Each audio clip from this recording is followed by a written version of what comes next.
Good afternoon, I'm Sean Yao, and this is One News Now. One Filipino was reportedly injured amid the ongoing power struggle between the two warring factions of Sudan's military regime. Camille Samonte with the details. The Department of Foreign Affairs confirmed that a Filipino was hurt amid the ongoing clashes between the military and paramilitary group Rapid Support Forces in Sudan. The injured Filipino was hit by a stray bullet but is now in good condition. Ang nangyari, nasa labas siya, tapos yun, nataptisan ng baril, pala. Ngayon, dinala siya sa ospital at magaling na raw siya. Ayaw niya masyadong publicity daw kasi nga illegal siya Pero yun nga, siya lang ang alam namin na injure. With this, Filipinos in Sudan are advised to stay home as the Philippine Embassy in Egypt is finding ways to conduct land evacuation. Mag-alkila ng mga vehicles, papasok ng Sudan, ita-drive sila papuntang Egypt. That's about 10 hours away. Pero hindi namin sinasabi sa mga sa mga Pilipino na pumunta sa isang evacuation center.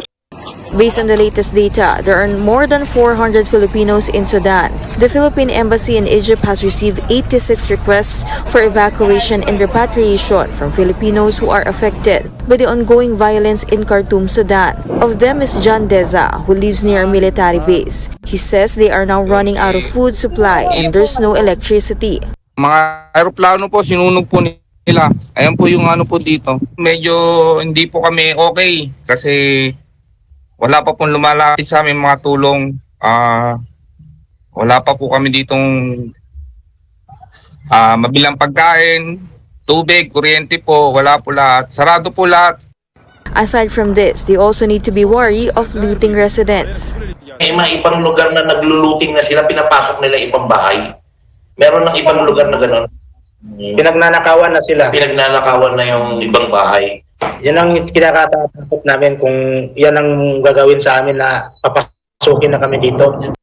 At least 350 people have been killed while more than 2,000 people were injured amid the attacks. Sudanese army and the RSF had agreed to a 72-hour truce ahead of the Eid al-Fitr, which marks the end of the Islamic holy month of Ramadan. The ceasefire could provide a crucial window, not just for aid distribution and medical care, but for foreign governments to rescue their citizens stranded in Sudan. For News 5, Camille Samonte, we are One News. In other news, U.S. Trade Representative Catherine Tai says she has been pushing for the U.S. Congress to renew the Generalized System of Preference, or GSP, trading scheme with the Philippines. Tai says she supports the reauthorization of the GSP, as well as the updating and upgrading of the criteria under this trade scheme. The Philippines has been rallying for the reauthorization of its GSP eligibility after it expired in 2020. The program allows the duty-free entry of more than 5,000 Philippine-made goods into the U.S., including electronics and agricultural products. Tai also told One News that the GSP was not sidelined by the negotiations on the Indo-Pacific Economic Framework. I don't think it's fair to say that GSP has been sidelined because of the Indo-Pacific. These two pieces actually go together quite well, which is there are a number of developing country partners that are in the Indo-Pacific Economic Framework. We want to make sure that this is a diverse framework in the Indo-Pacific. And at the same time, GSP, the elements that you see in the GSP with criteria that relate to labor conditions, there is a consistency in U.S. trade practice that is reflected in both. So I have told our Congress that I support the reauthorization of GSP. But do we have an idea as to the timetable, if it's at all possible to give an estimate? And I think that there is a lot of risk in predicting what anybody's Congress and when they're going to act. So let me just say, I have encouraged my partners in Congress to look at this and impressed upon them how important it is. And the government says that the onset of El Nino coupled with high inflation would be a dangerous combination. Socio-Economic Planning Chief Arsenio Balisacan assures, though, that the government is working to protect the vulnerable sectors from the possible double whammy of an extended dry spell and elevated inflation.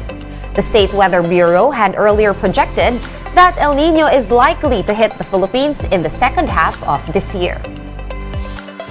Can start planning and putting the necessary adjustments now to reduce the negative effects. Now, with the inflation, the elevated inflation that we have now, if you are unable to reduce that inflation, and then you get this El Nino phenomenon, that is a dangerous combination, and we want to prevent that from happening. Meanwhile, President Bongbong Marcos has approved the implementation of the Regional Comprehensive Economic Partnership, or RCEP. This trade deal seeks to reduce tariff rates between ASEAN nations and partner countries like Australia, Japan, South Korea, New Zealand, and China. The RCEP is considered to be the largest free trade agreement in the world, accounting for a third of global GDP.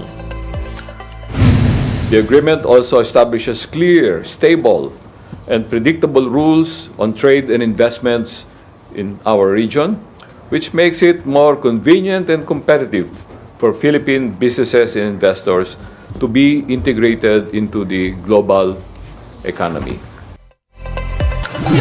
We're pausing for a quick break, but One News Now will be back with more stories after that. Keep it here.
Here on One News Now, I'm Sean Yao.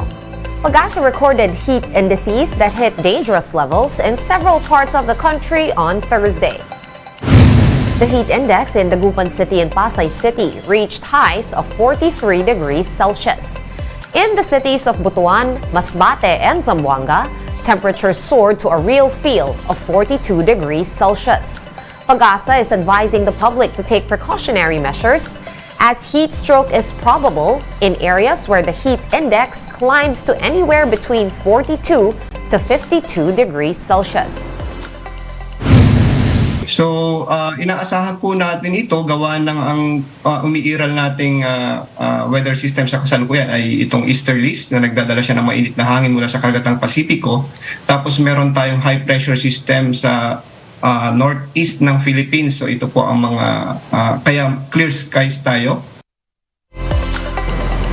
According to Pag-asa, the heat indices are expected to go even higher next month, citing last year's numbers that reached as high as 55 degrees Celsius.